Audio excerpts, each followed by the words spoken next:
വിശുദ്ധ ബൈബിൾ വായന നമുക്ക് ശ്രവിക്കാം. അവർ കടലിൻ്റെ മറുകരയിൽ ഗെനേസരുടെ നാട്ടിലെത്തി. അവൻ വഞ്ചിയിൽ നിന്നും ഇറങ്ങിയ ഉടനെ അശുദ്ധാത്മാവ് ബാധിച്ച ഒരുവൻ ശവകുടീരത്തിങ്കൽ ഇടയിൽ നിന്നും എതിരെ വന്നു. ശവകുടീരങ്ങൾക്കിടയിൽ താമസിച്ചിരുന്ന അവനെ ചങ്ങല കൊണ്ട് പോലും ബന്ധിച്ചിടുവാൻ കഴിഞ്ഞിരുന്നില്ല. പലപ്പോഴും അവനെ കാൽവിലങ്ങുകളാലും ചങ്ങലകളാലും ബന്ധിച്ചിരുന്നെങ്കിലും അവൻ ചങ്ങലകൾ വലിച്ചു പൊട്ടിക്കുകയും കാൽവിലങ്ങുകൾ തകർത്ത് കളയുകയും ചെയ്തിരുന്നു. അവനെ ഒതുക്കി നിർത്തുവാൻ ആർക്കും കഴിഞ്ഞിരുന്നില്ല. രാപകൽ അവൻ കല്ലറകൾക്കിടയിലും മലകളിലും ആയിരുന്നു. അവൻ അലറി വിളിക്കുകയും കല്ലുകൊണ്ട് തന്നെത്തന്നെ മുറിപ്പെടുത്തുകയും ചെയ്തിരുന്നു. അകലെ വെച്ച് തന്നെ അവൻ യേശുവിനെ കണ്ട് ഓടിവന്ന് അവനെ പ്രണമിച്ചു. ഉച്ചത്തിൽ നിലവിളിച്ചുകൊണ്ട് അവൻ പറഞ്ഞു, മഹോന്നതനായ ദൈവത്തിൻ്റെ പുത്ര യേശുവേ, അങ്ങ് എൻ്റെ കാര്യത്തിൽ എന്തിന് ഇടപെടുന്നു? ദൈവത്തെക്കൊണ്ട് ആണയിട്ട് ഞാൻ അങ്ങയോട് അപേക്ഷിക്കുന്നു, അങ്ങ് എന്നെ പീഡിപ്പിക്കരുതേ. കാരണം അശുദ്ധാത്മാവേ, ആ മനുഷ്യനിൽ നിന്നും പുറത്തു വരൂ എന്ന് യേശു ആജ്ഞാപിച്ചിരുന്നു. നിന്റെ പേരെന്താണ്? യേശു ചോദിച്ചു. അവൻ പറഞ്ഞു, എൻ്റെ പേര് ലെഗിയോൺ. ഞങ്ങൾ അനേകം പേരുണ്ട്. തങ്ങളെ ആ നാട്ടിൽ നിന്നും പുറത്താക്കരുതേ എന്ന് അവർ കേണപേക്ഷിച്ചു.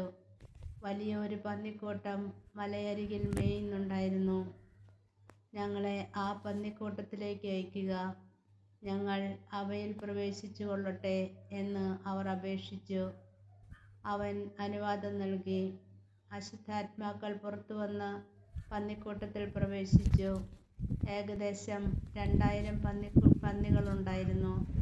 അവ കിഴുക്കാൻ തൂക്കായ തൈലത്തിലൂടെ പാഞ്ഞു ചെന്ന് കടലിൽ മുങ്ങിച്ചത്തു. പന്നികളെ മേയിച്ചു കൊണ്ടിരുന്നവർ ഓടിപ്പോയി നഗരങ്ങളിലും നാട്ടിൻപുറങ്ങളിലും വിവരമറിയിച്ചു. സംഭവിച്ചതെന്തെന്ന് കാണുവാൻ ജനങ്ങൾ വന്നുകൂടി. അവർ യേശുവിൻ്റെ അടുത്തെത്തി. ലെഗിയോൻ പ്രവേശിച്ചിരുന്ന പിശാച് ബാധിതൻ വസ്ത്രം ധരിച്ച് സുബോധത്തോടെ അവിടെ ഇരിക്കുന്നത് കണ്ടു. അവർ ഭയപ്പെട്ടു. പിശാച് ബാധിതനും പന്നികൾക്കും സംഭവിച്ചത് കണ്ട അവർ അക്കാര്യങ്ങൾ ജനങ്ങളോട് പറഞ്ഞു. തങ്ങളുടെ പ്രദേശം വിട്ടു പോകണമെന്ന് അവർ യേശുവിനോട് അപേക്ഷിച്ചു. അവർ വഞ്ചിയിൽ കയറുവാൻ തുടങ്ങിയപ്പോൾ പിശാച് ബാധിച്ചിരുന്ന മനുഷ്യൻ അവരോടുകൂടെ പോകുന്നതിന് അനുവാദം ചോദിച്ചു. എന്നാൽ യേശു അനുവദിച്ചില്ല.